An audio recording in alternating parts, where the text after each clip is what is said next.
Okay, let's take a look starting in chapter 5 now. In chapter 5, we're going to be talking a lot about polynomials. And polynomials is nothing more than just a nice name, a nice word for expressions that have a lot of variables in them. Poly means many. So we're looking at things that have many terms to them. So that's kind of the idea of we're looking at in section 1 in class yesterday. We talked about how we can simplify polynomials using our properties of exponents.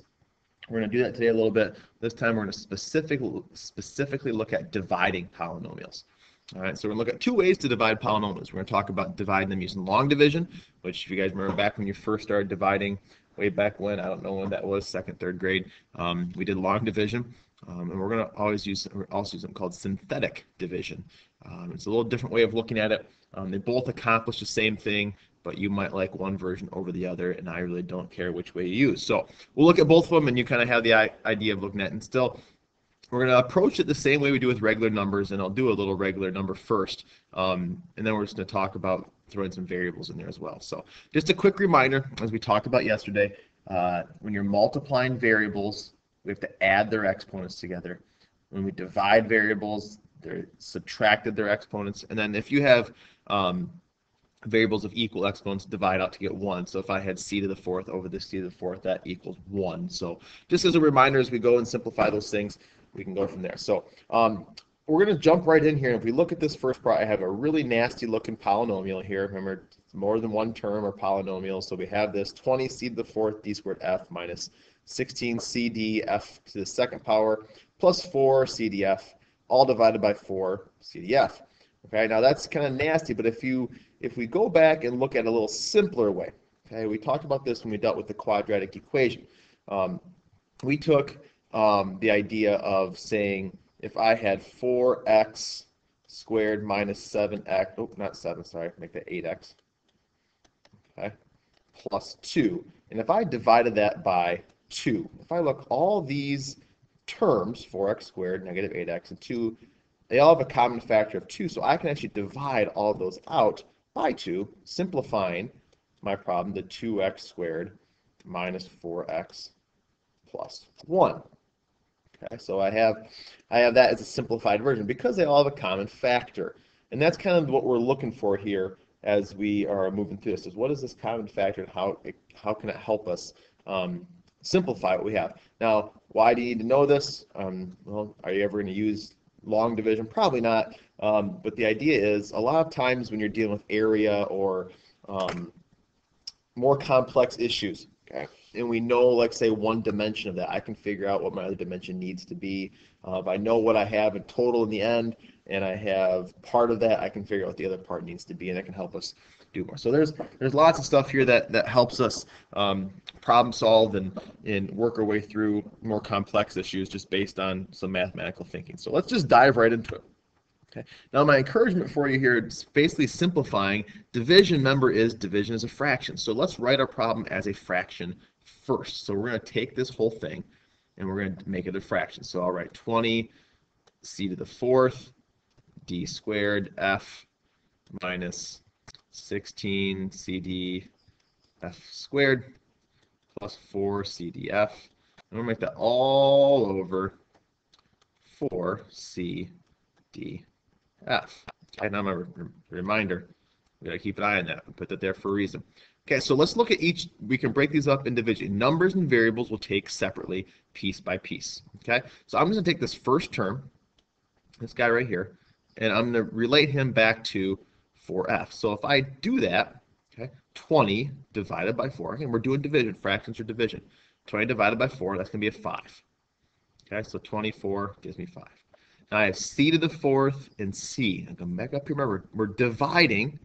So when you divide variables, we subtract exponents. So c to the fourth, and then I have c. So 4 minus 1 is 3. So that'll leave me with c cubed. Again, 4 minus 1 gives you 3.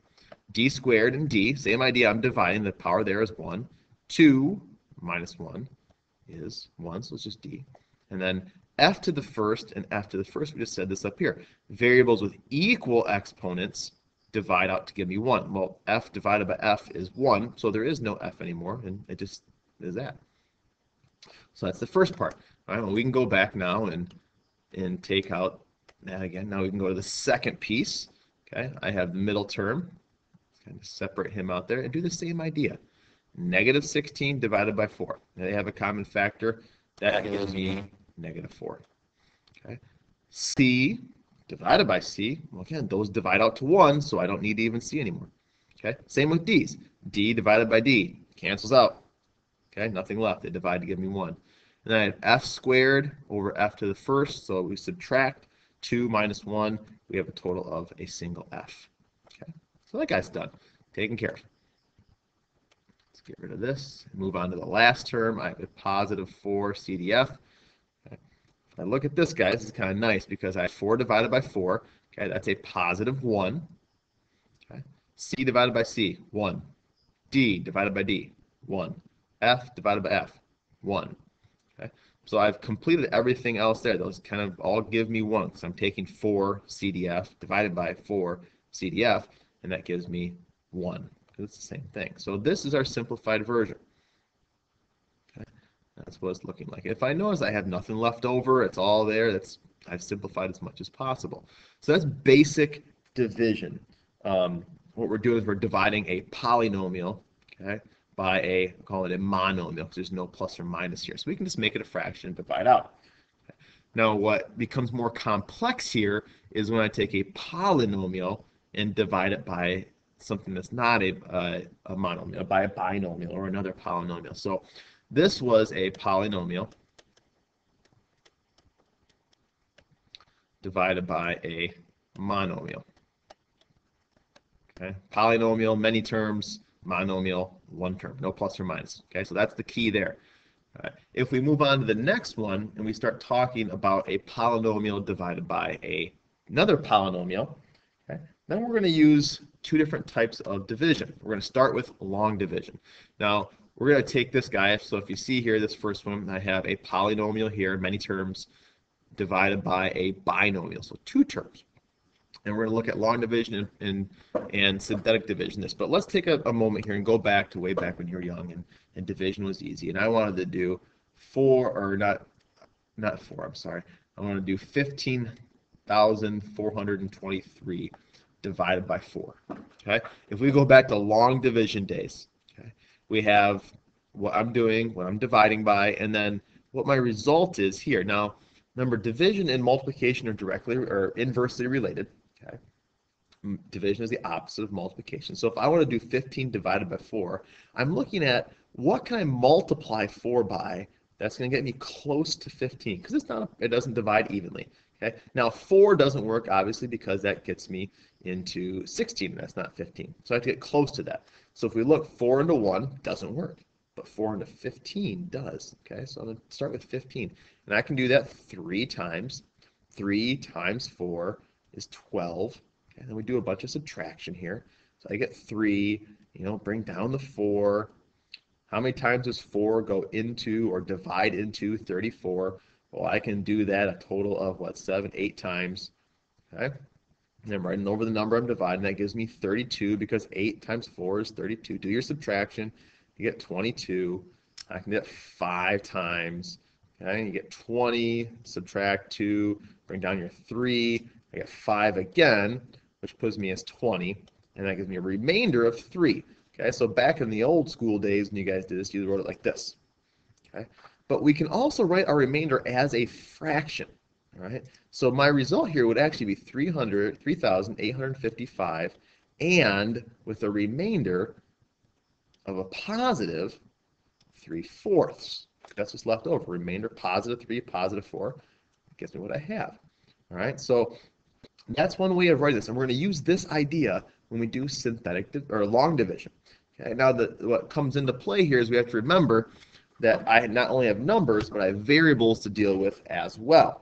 Okay, so when I do that, okay, deal with variables, I'm going to set it up the exact same way I did this guy, but I'm just going to deal with variables, and we'll just talk about it the same way. It doesn't really hurt a whole lot. So write my little division bar, write your first product, your first polynomial in there, 6c cubed minus 17c squared plus 6c plus 8. Okay. Now, something I want you to notice about what we have is that I have c's, right? And look at my variables, the degrees of each monomial. Degree 3 here, then 2, then 1, then 0. So I have a decreasing order of my exponents, and there's no gaps. What I mean by that is I don't go from 3 to 1 to 0. I go 3, 2, 1. They're all represented. So as we go through and do that, we have to make sure that we're representing those gaps as well. I'm going to write my divisor out here. So 3c minus 4. Now, the key is, okay, focus on your first term. This guy is the key, because he's going to give us what we want. So I look at this, and my first question I ask is, how many times does 3 go into 6? Okay, well, yeah, same idea, 4 into 15, right? How many times how many factors of 3 can I get out of 6? Well, that answer is 2. Okay? But I also have to take into consideration my variables. So when I do that, I look at what I have here. I have c to the first power. Okay? What can I multiply c to the first power by to get c cubed? Well, I have c to the first, a power of 1 here, a power of 3 here. This goes back to our reminder. When you multiply variables, we add their exponents. Okay? So if I deal with this, what do I have to add to 1 to get 3? Well, the answer there is pretty easy. That's 2. So that becomes a c squared. Okay? So let's go ahead. Remember, you multiply these two together. Okay? That's what we do. So if I have 2 times 3, that's 6. C squared times c to the first power, add their exponents, that's c cubed. Then I have to remember I have this guy too, so I have to multiply. 2 times negative 4 is negative 8. C squared times nothing else is just c squared. Okay, so then again I go through and I subtract. Be careful. Subtraction, remember. So 6c, those cancel out. They always should. That first one should work that way. So negative 17, I'll write this out here. I have negative 17c squared minus negative 8c squared. Okay, well, that's what we have to be careful of. Anytime you're dealing with subtraction, be careful. Subtracting the negative is adding, so I really get a negative 9c squared. Okay? Remember, when you're adding and subtracting variables, nothing changes. They just stay as c squared. All right. So now I go back to what I just had. Okay? Same process. Now I have 3. What do I multiply 3 by to get negative 9? Right, well, I need to multiply that by a negative 3. Okay? That's the first part, and then we deal with the variables. What do you have to multiply c by to get c squared? Well, that's just c, because c times c is c squared. Okay? So multiply that. Negative 3 times 3, negative 9. C times c, c squared. Again, those two should always work with us. All right, well, we have to make sure we drop down our plus 6c here as well. Okay? And we work with the constant. Negative 3 times negative 4 is a positive 12, and then I have a c. Okay? And we go through and we subtract again. Okay? Same process. Those will cancel. They should, because negative 9 minus negative 9 is 0. 6 minus 12 is negative 6c. Okay? Bring down your 8 now. So that's a plus 8 I'm bringing down. And we go through the process one more time. Okay? So as we do that, what do you have to multiply 3 by to get negative 6? Negative 2. Okay? And we multiply.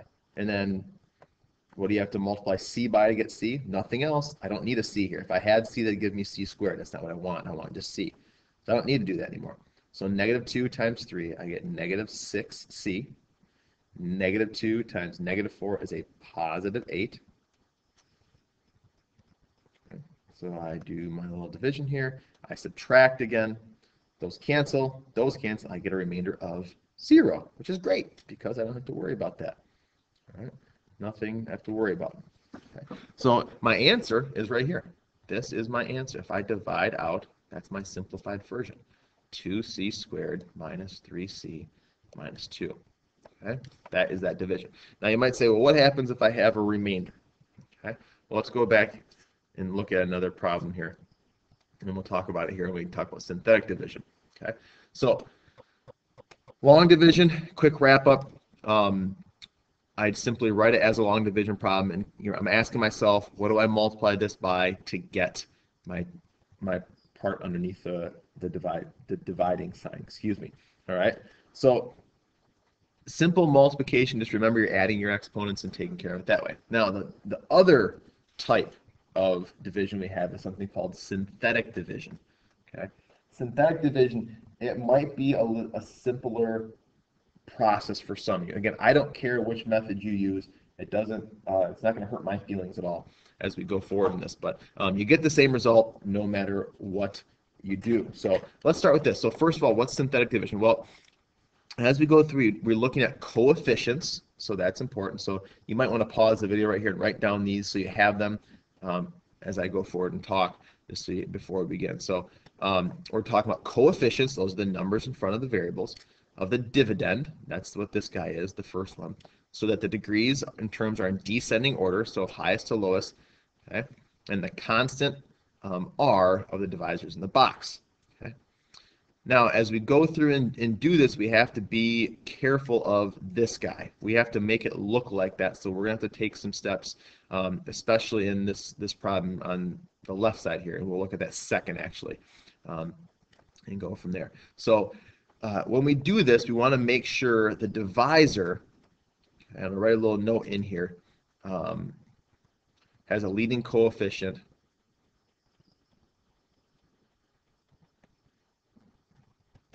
of 1. We might have to do some stuff with that first to get there, but I'll make that a little clearer here in the second example we're going to do on the left. So. And then as we go, we list them, and it's easier to see this rather than we talk about it, but you multiply the first coefficient, then you write their product. So it's multiply, add, multiply, add, multiply, add. That's the key in synthetic. Whereas long division was multiply and subtract, synthetic was multiply, then add. Okay, so that's a good thing to write down as well. Difference between the two. Long division is multiplying, then subtracting. Synthetic division is multiplying then adding. So we just got to keep aware of that. So let's just kind of go through and set it up. We're going to start with this one on the right-hand side here. So first example, x to the fifth, x cubed, x squared, and then minus divided by x minus 4. So if I look first things first, notice this guy. He has a leading coefficient of 1. That's what I want. I want that to be a 1x. So I have to do nothing else to start the problem. Okay, so as I set up synthetic division, we start with this little box like this. Okay, what goes in there is the 0 of your divisor. Okay, so what makes this equal to 0? X will be 4. Okay, so I'm going to put a little 4 in here. Now, how we write out the rest of this part deals with your polynomial here, and this is where we have to be aware of things. We're talking about coefficients, and as I go through the coefficients, I start with the highest exponent, that's this guy. It's a 1 is my leading coefficient. But then if I look, there's no x to the fourth term, but I need to represent that. So as I go down, x to the fifth, next is x to the fourth. There isn't one, so that becomes a 0. Okay. Next would be x cubed. I have that. The coefficient is negative 4. I have an x squared term, so that's a positive 4. After x would be x. I don't have that, so that's 0. And then my constant, I also have to take it into account, so that becomes 0 as well.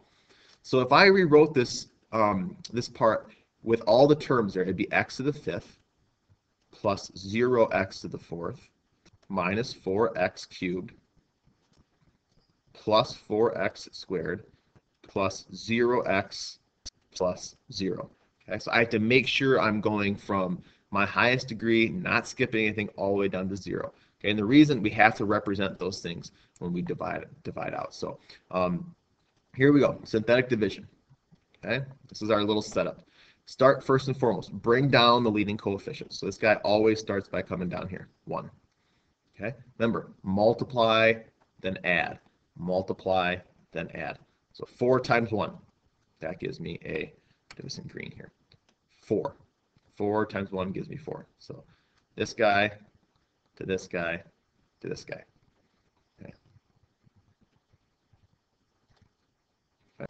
Good. Then we add. Okay, 0 plus 4 is 4. Okay, keep going. 4 times 4, that's 16. Okay. Still doing good. Add. So negative 4 plus 16 is 12. Cool. All right, well, 4 times 12 is 48. Okay, add again. 4 plus 48 is 52. Okay. 4 times 52 is 208. It's going to be a monster here. 0 plus 208 is 208.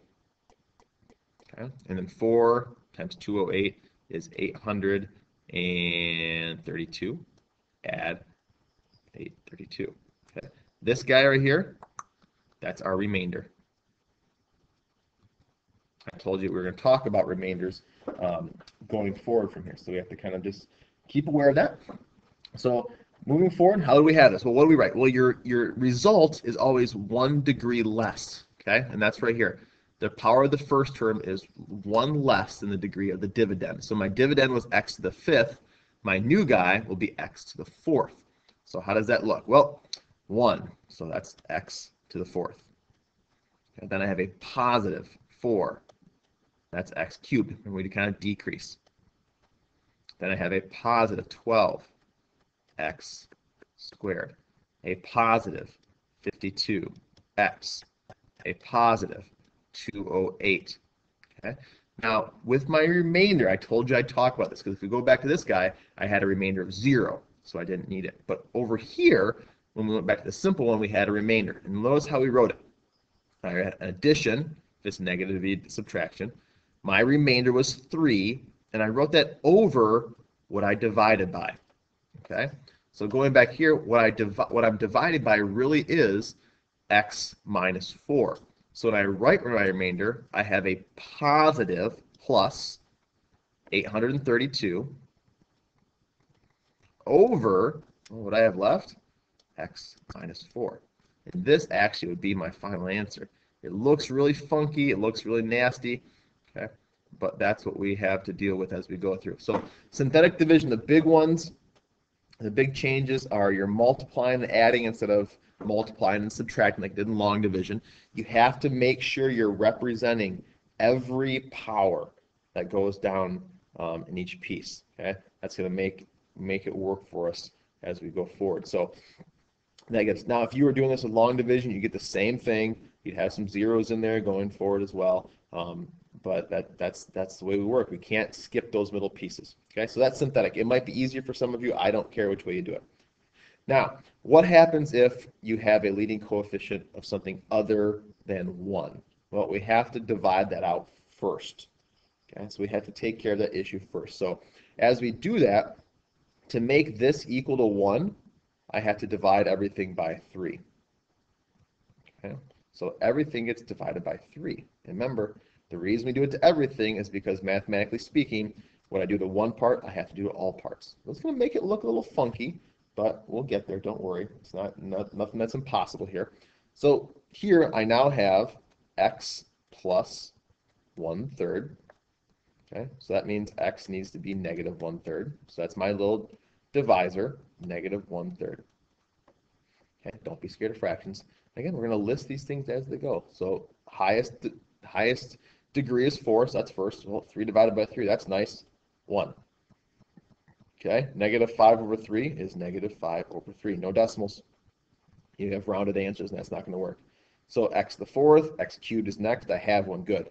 I have an x squared. That's good. That's going to be 1/3. Okay, I have an x. That's good.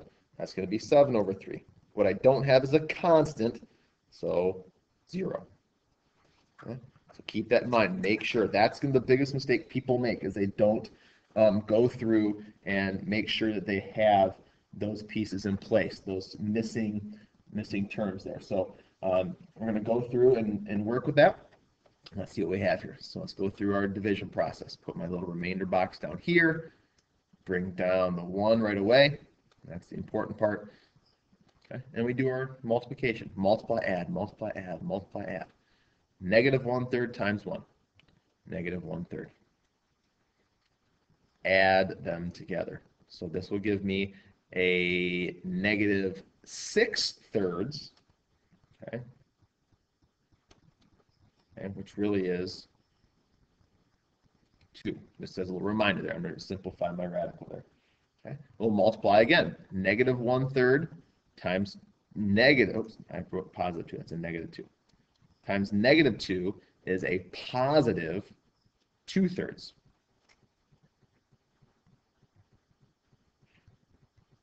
Okay, which is fine, good.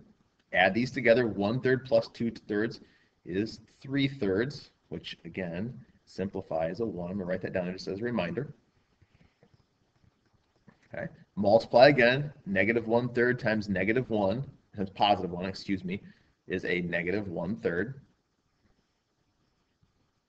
Okay. Do your subtraction, or addition with a negative subtraction, same idea. So I get 6/3, which is 2. Multiply together, negative 1/3 times 2 is a negative 2/3. Add, I get negative 2/3 as my remainder. So when I write my polynomial here now, I have to write it again, 1 less than the degree I started with. I divided out 1, so that leaves me with x to the 3rd power now. Okay. Then I have a minus, remember, simplified 2x squared is next, positive x, 1x, positive 2, and here's my remainder. Okay. My remainder is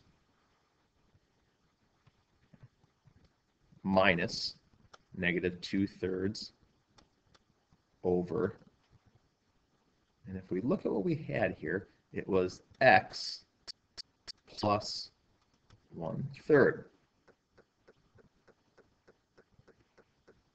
Okay.